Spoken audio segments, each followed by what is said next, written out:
There's something really fascinating about taking a high fantasy or very in-depth sci-fi concept or world and telling a very small scale, very human story in it. So this is a commissioned review. I've got a number of books that I've got on the docket, and I'm not the fastest at getting through books, but I've now gotten through The Left Hand of Darkness by Ursula K. Le Guin. Now, I've read Le Guin once before, but it was years ago. It was probably about 20 years ago. I read Tombs of Atuan, or however it's pronounced, back in college, but I don't remember it very well. So I felt like I haven't had a proper sense of her as a novelist for a while.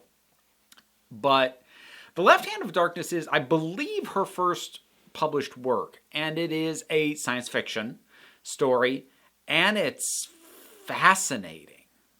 So, I'm going to tell you the setup and the premise, and then try to explain what the story actually is about. Because the premise and the pitch of it doesn't really give you an idea of what she is doing with this. So it takes place on a planet called Gethin, or is colloquially known to one of our two narrators as Winter. It is a very, very cold world, and it is inhabited. It is populated with human-esque people. I mean, they are human. Okay, it's kind of complicated. Basically, what gets laid out is that the various inhabited worlds, they and humans are all offshoots of the same thing. So while there are some very distinct differences between Gethenians and what are called Terrans in this, which would be folks like you and me, they are still in many ways similar, even though there are some very relevant and fairly stark differences. So we follow primarily a character called Genli I. Now, Genli I is an envoy of what is called the Ecumen, which is basically, oversimplified version would be it's the United Federations of Planets. It's just it's an organization of various inhabited worlds agreeing to work together for a common good as best as is possible in the interest of as many as possible. So he has arrived here. Now, this is a planet that does not have interstellar travel. And we're not dealing with his initial landing. At the time the story opens, he's been here for a little bit. In particular in a kingdom called Karhide, where he has been in communication with the king there, because there are nations and there's some of that sort of thing going on.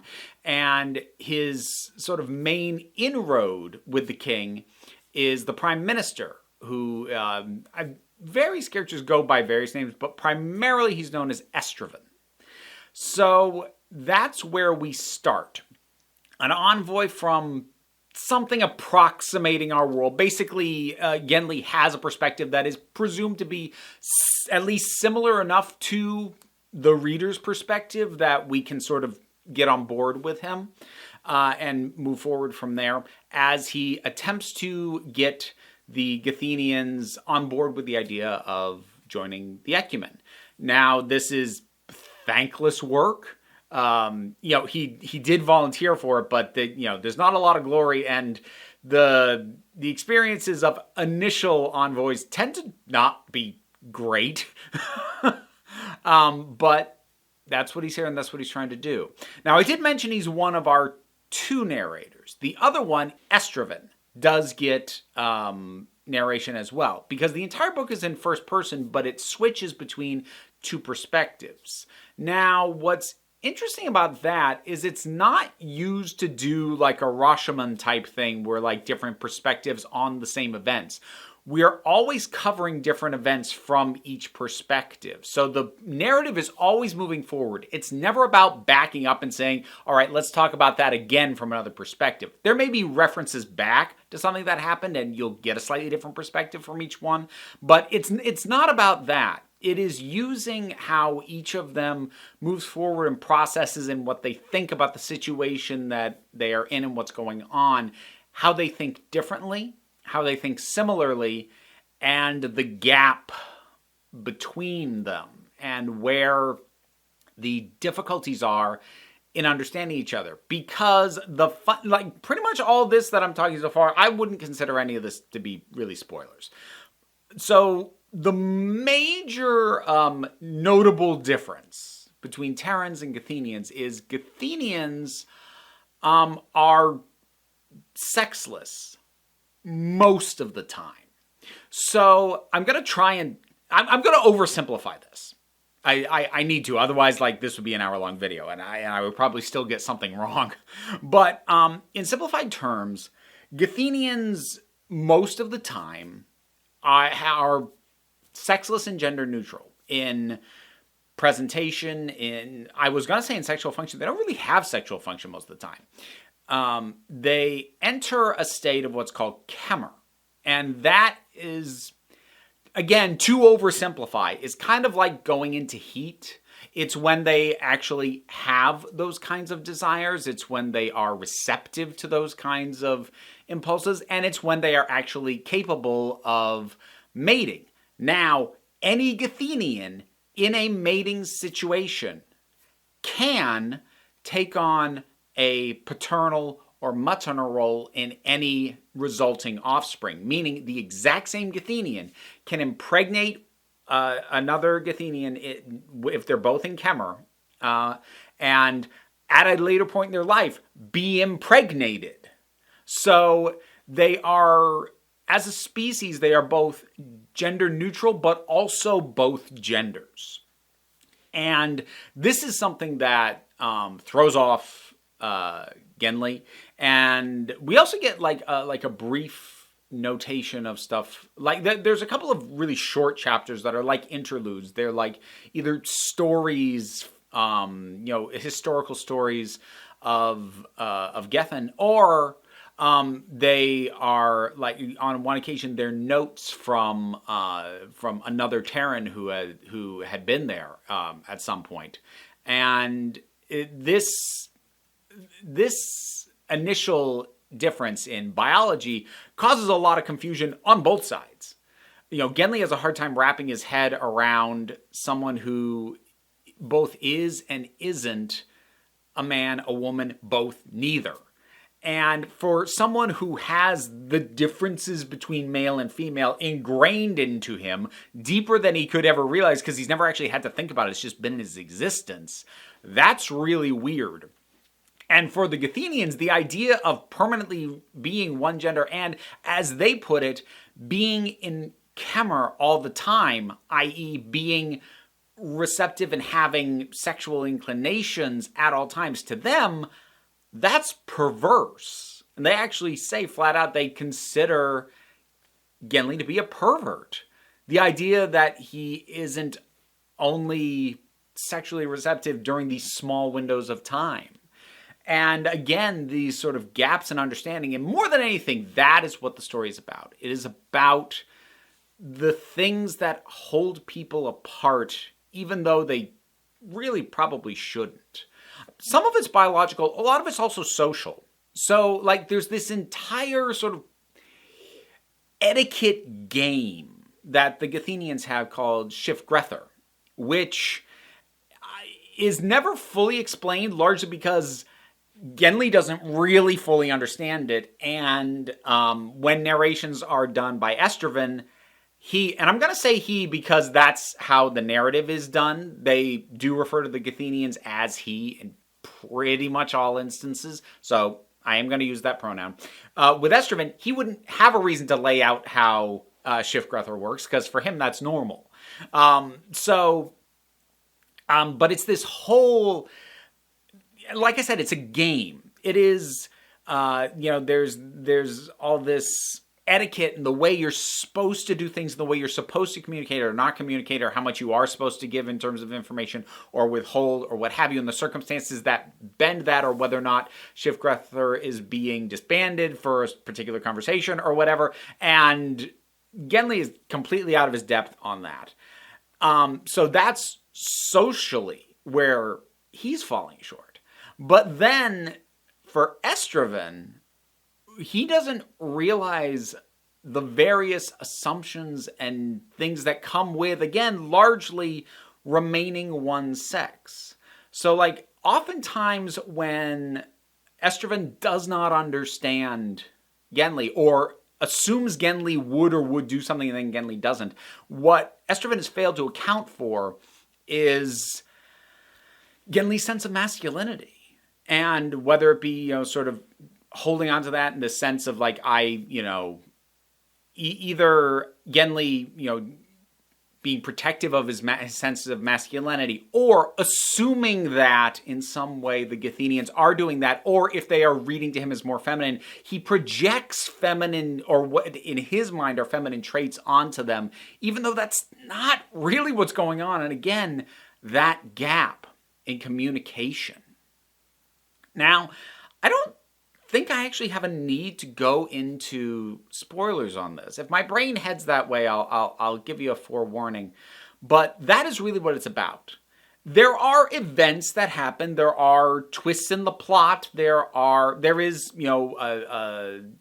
what could be considered a climax. There is a resolution there, and there's all the sort of standard stuff in the structure. But for a story about making effectively first contact and then solidifying that relationship with an alien world, it's incredibly low-key.